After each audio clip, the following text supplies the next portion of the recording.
Alors, ce qui différencie le Pilates de beaucoup de pratiques de gymnastique, c'est la mise en place de référentiels.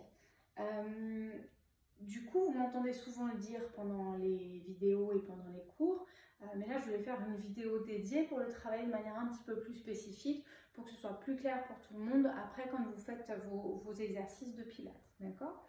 Donc, 5 référentiels qu'on va mettre en place: le bassin, le centrage, la respiration, les épaules, la colonne cervicale. D'accord?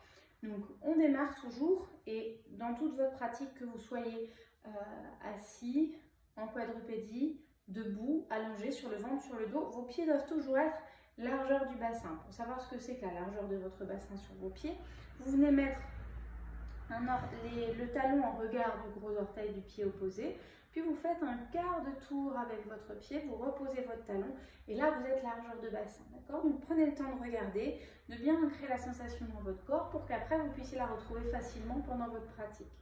On va légèrement déverrouiller les genoux, c'est-à-dire les plier un tout petit peu pour libérer la mobilité du bassin. Le bassin, on va venir le faire basculer. Vous imaginez que c'est comme une bassine remplie d'eau qu'on va vouloir vider à l'avant entre les orteils, puis vider à l'arrière entre les talons. D'accord? On bascule le bassin à l'avant, on vide l'eau entre les orteils. On bascule le bassin à l'arrière, on vide l'eau entre les talons. Et vous allez vite sentir que le moteur de ce mouvement-là, c'est vos abdos et vos dorsaux, devant et derrière. D'accord? Donc on fait quelques grands mouvements dans toute cette amplitude. Quand vous l'avez bien senti, vous allez trouver le neutre de votre bassin. Le neutre, c'est le moment où l'eau qui est là dans votre bassine, elle ne se verse plus ni en avant ni en arrière. Vous avez un léger creux au niveau du bas du dos, c'est votre courbure naturelle de vos lombaires. Une fois qu'on a fait ça, le bassin, il va falloir le tenir dans cette position-là. Pour le tenir, on va mettre en place le centrage qui rassemble deux choses, le périnée et le transverse. Qu'est-ce que c'est le périnée? C'est le plancher musculaire qui se trouve sur la partie inférieure de notre bassin. D'accord? Le bassin, c'est deux ailes comme ça, et dessous, on a un plancher musculaire qui retient nos organes déjà et qui vient aussi contenir les sphincters de l'anus à l'arrière, de l'urètre à l'avant. Ok?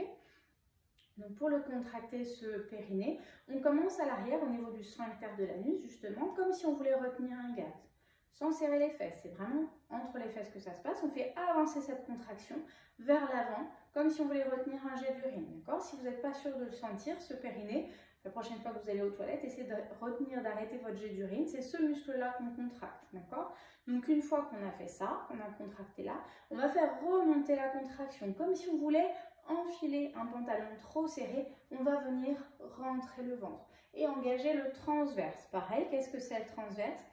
Il fait partie de nos abdominaux. On a les grands droits, d'accord? C'est les tablettes de chocolat typiquement qui sont les plus superficielles. Ensuite, on a les abdominaux obliques qu'on voit parfois là sur le côté et qui se croisent, qui nous aident à tourner notre buste. Et le plus profond, le transverse, qui s'appelle comme ça parce qu'il est horizontal et qui nous sert de ceinture lombaire anatomique. C'est lui qui va nous intéresser sur le Pilates parce que c'est lui qui va venir nous permettre de rentrer le ventre. Et on va le contracter en même temps que le transverse pour diminuer au maximum, que le périnée, pardon, pour diminuer au maximum la pression, d'accord? Et pour prendre l'habitude de contracter le transverse en même temps que le périnée, pour éviter par la suite éventuellement les fuites urinaires. Donc on a mis notre périnée, postérieur, antérieur, on remonte, on rentre le ventre, on met le transverse. Ça c'est notre centrage. Vous m'entendez dire mettez votre centrage pendant les cours, c'est exactement ça.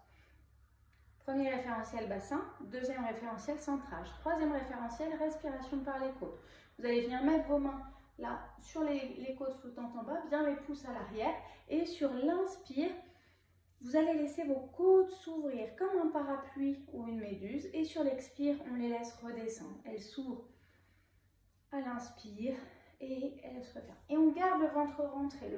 On ne peut plus mettre d'air dans le ventre, du coup l'air on vient le mettre dans les côtes. Vous allez inspirer par le nez, expirer, glotte ouverte, comme si on faisait de la buée. Là aussi, et c'est vrai pour votre pratique sportive autre, quand on expire, on ne fait pas... Parce que quand on fait ça, on met un frein à notre expiration et du coup, la pression qu'on met dans notre bouche, elle va se répercuter à l'autre bout, au niveau du périnée. D'accord? Donc, on laisse l'air sortir comme si on faisait de la buée. On inspire par le nez, on expire glotte ouverte. Bien. bien mettre les épaules maintenant. Les épaules, elles doivent être basses et fixées, d'accord? Vos omoplates fixées dans votre dos qui ne doivent pas se balader comme ça. Donc, on va venir pointer les coudes vers l'avant, d'accord? Pointer les coudes sur les côtés, puis faire comme si on écrasait des oranges sous les aisselles. Et mes épaules, elles doivent rester comme ça pendant toute ma pratique. Je vous le fais de dos. On pointe les épaules, les coudes vers l'avant, on pointe les épaules sur les côtés, puis on vient écraser les oranges sous les aisselles. Et là, mes omoplates se placent et elles vont devoir rester là, même quand je viens bouger mes bras. Donc, on a placé les omoplates. On a placé les épaules. Dernier référentiel, la colonne cervicale. Vous allez vous grandir comme si vous vouliez pousser le sommet du crâne vers le plafond. D'accord? On essaye de se grandir. Et ce grandissement-là, il faudra le tenir pendant toute la séance. Et ce grandissement, il vient aligner ma colonne cervicale. Je ne suis plus en avant, je ne suis pas en arrière, je suis grandie. Et normalement, je dois pouvoir placer mon poing entre là, mon sternum et mon menton. D'accord? Quand vous arrivez à faire ça, et bien c'est que votre colonne est alignée. Pendant votre pratique, il ne faudra pas lâcher la colonne comme ça, ni comme ça. On dit souvent, vous m'entendrez peut-être dire, on a une orange sous le menton, il faut tenir l'orange, pas la lâcher, ni l'écraser. Et vous voilà placé pour votre séance de pilates. À la prochaine!